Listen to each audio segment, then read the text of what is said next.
Dahulu ada seorang pemuda yang belajar ilmu agama di suatu pondok pesantren. Kebetulan pondok pesantren ini berada di suatu hutan jauh dari keramaian. Lalu suatu hari pemuda ini mendapatkan keadaan yang tidak menyenangkan baginya. Apa yang dia lakukan? Assalamualaikum warahmatullahi wabarakatuh. Innal hamdalillah nahmaduhu wa nasta'inuhu wa nastaghfiruh wa na'udzu billahi min syururi anfusina wa min sayyiati a'malina. May yahdihillahu fala mudilla lahu wa may yudlil fala hadiyalah. Asyhadu an la ilaha illallah wahdahu la syarikalah wa asyhadu anna Muhammadan abduhu wa rasuluh. Allahumma shalli wa sallim wa barik ala nabiyyina wa habibina wa syafi'ina Muhammadin wa ala alihi wa ashabihi ajmain. Jamaah WA SD Muhammadiyah Karangkajen yang berbahagia, perkenalkanlah saya menyampaikan sedikit kultum. Kita lanjutkan cerita tadi. Dulu seorang pemuda menimba ilmu agama di suatu pondok pesantren. Pondoknya jauh dari keramaian, dan suatu ketika dia mendapatkan keadaan yang tidak menyenangkan baginya. Suatu hari maka dia mengadu pada kiainya, pada gurunya, "Wahai kiai, hari ini saya diejek oleh teman-teman saya. Katanya saya itu orangnya bodoh." Maka sang kiai hanya tersenyum lalu berkata pada pemuda itu, "Wahai pemuda, sungguh itu baik untukmu." Lalu pemuda itu terdiam dan kembali seperti aktivitas sedia kala. Berganti hari, dan berganti hari, pemuda ini kembali ia dibuli oleh teman-temannya. Katanya dia orang miskin, orang bodoh dan lain sebagainya. Maka dia lagi-lagi mengadu kepada gurunya, dan gurunya mengatakan hal yang sama pada pemuda tersebut. Apa katanya? "Wahai pemuda, sungguh itu adalah baik untukmu." Sampai pada suatu ketika dia memendam jawaban yang menurut pemuda ini kurang menyenangkan, karena tidak ada pembelaan sedikit pun terhadap pemuda itu. Suatu ketika hari libur, anak-anak pondok ini melakukan aktivitas yang namanya berburu di tengah hutan.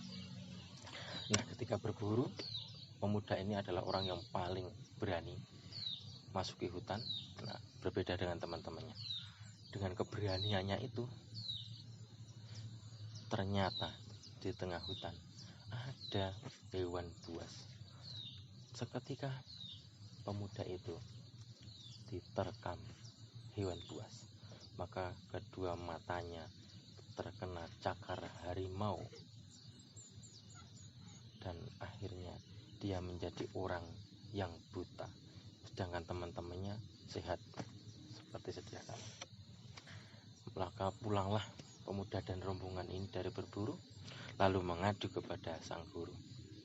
"Wahai guru, hari ini saya mendapatkan keadaan atau takdir yang tidak menyenangkan, karena kedua mata saya robek sehingga mata saya tidak bisa melihat seperti sedia kala." Apa jawaban dari sang guru? Sang guru hanya berkata, "Sungguh itu baik untukmu, nak." Seketika itu juga hilanglah rasa kepercayaan sang murid, sang pemuda itu kepada sang guru.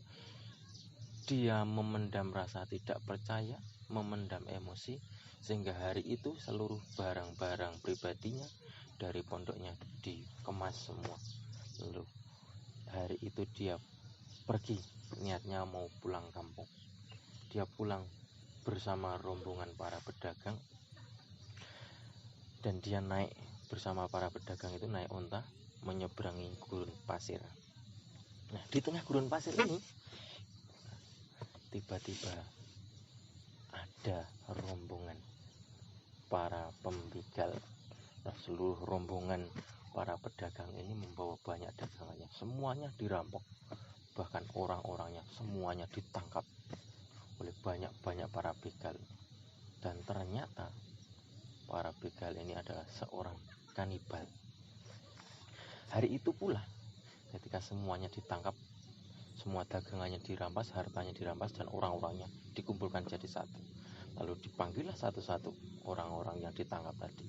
Dilihatlah keadaannya. Oh, ini pedagang ini bagus. Lalu dipenggal lehernya, dimakan mentah-mentah.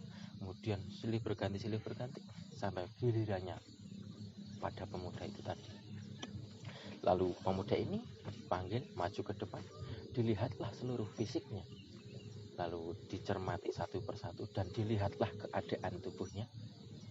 Maka pimpinan dari rombongan begal ini melihat bahwa mata dari pemuda itu tadi dalam keadaan buta. Lalu disimpulkan oleh ketua begalnya bahwa daging dari pemuda ini berbahaya, tidak enak. Maka dia dilepaskan hidup-hidup. Apa hikmah yang bisa diambil? Cerita ini belum selesai. Jamaah WA SD Muhammadiyah Karangkajen yang berbahagia. Selanjutnya, setelah semua rombongannya dibunuh, dibegal, maka dimakan hidup-hidup, harta rampasannya semuanya dibawa. Dan keadaan pemuda ini tadi hidup seorang diri tanpa ada siapa-siapa. Dia berjalan sendirian karena dilepaskan. Akhirnya dia tiba di suatu pondok pesantren yang adalah pondoknya itu sendiri. Dan kemudian dia bertemu gurunya, lalu menyampaikan keluh kesahnya. Wahai guruku, hari ini tadi aku dibegal dan sebagainya. Maka apa jawaban dan tanggapan dari sang guru?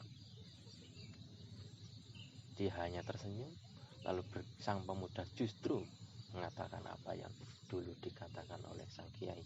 Sungguh ini baik untukku. Jemaah WA yang berbahagia, ketahuilah bahwa segala hal, segala keadaan, segala takdir yang kita alami hari ini sesungguhnya adalah hal yang paling baik yang kita alami. Sebagaimana pesan dari Sayyidina Ali bahwa andai seluruh manusia itu bisa melihat tabir takdir keadaannya masing-masing, maka apa yang terjadi hari ini adalah yang terbaik untuk kita. Maka bersyukurlah atas semua keadaan itu. Hari ini kita gagal dalam pekerjaan, syukuri, itu adalah yang terbaik. Hari ini gaji kita tidak besar, disyukuri, semuanya berkah. Hari ini kita gagal dalam pekerjaan, hari ini kita gagal dalam PNS, hari ini kita gagal dalam urusan asmara, dan lain sebagainya. Semuanya itu dimaksudkan bahwa apa? Keadaan itulah keadaan terbaik kita, karena keadaan itulah yang paling mendekatkan kita kepada Allah Subhanahu wa Ta'ala. Akhirnya kesimpulannya adalah, mari kita bukan hanya sekedar mencari ridha Allah, namun tugas mendasar kita adalah meridhoi takdir Allah. Bagaimana caranya? Sampai ketemu di kultum selanjutnya. Billahi taufiq wal hidayah. Wallahul muwaffiq. Wallahu a'lam bishawab. Assalamualaikum warahmatullahi wabarakatuh.